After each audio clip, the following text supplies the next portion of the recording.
Ito ang GMA Regional TV News. Patay matapos makipagbarilan sa mga pulis ang isa sa dalawang suspect sa pang-hold up sa San Juan, Batangas. Base sa investigasyon, Miyerkules ng gabi na magkasunod na hinold up ng dalawang suspect ang dalawang convenience store sa Batangas. Tumakas ang dalawa sakay ng motorsiklo. Makalipas ang halos isang oras na mataan ng mga pulis ang dalawa sa Tiaong, Quezon. Pinahinto nila ang motorsiklo pero pinaputukan daw sila ng nakaangkas. Gumanti ng putok ang mga pulis at tinamaan sa ulo ang angkas. Dead on arrival siya sa ospital. Nakatakas ang motorcycle rider na tinamaan din ng bala hanggang mahuli siya kalaunan. Na-recover ang isang baril, mga bala at perang pinaniniwala ang ninakaw.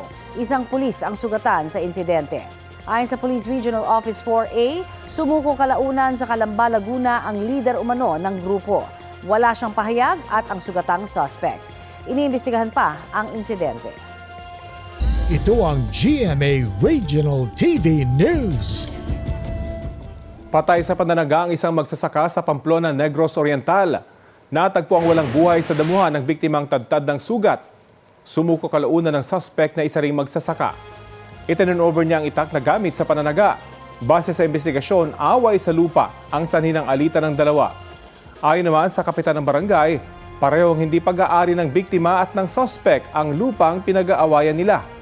Sinusubukan pang kunan ng pahayag ang suspect na nahaharap sa reklamong murder. Arestado ang dalawang babae matapos mahulihan ng mga matataas na kalibre ng baril sa Talayan, Maguindanao del Sur. Ayon sa pulisya, nakatanggap sila ng ulat tungkol sa isang kahina-hinalang sasakyan. Kaya naglatag ng checkpoint at naharang ang isang SUV. Doon tumambad ang ilang baril, bala at mga magazine.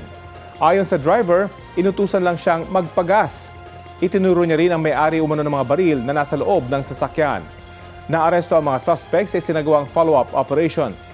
Mahaharap sila sa reklamong paglabag sa Comprehensive Firearms and Ammunition Regulation Act. Walang pahayag ang mga suspect. Ito ang GMA Regional TV News. Hulikam ang panloloob ng lalaki sa isang tire shop sa Calasiao, Pangasinan. Sa kuha po ng CCTV, umakyat ang lalaking yan sa bubong ng tindahan sa barangay Mangkup noong Sabado. Sa loob ng maliit na opisina ng shop, nakita pang nag-sign of the cross muna ang suspect bago gawin ang pagdanakaw.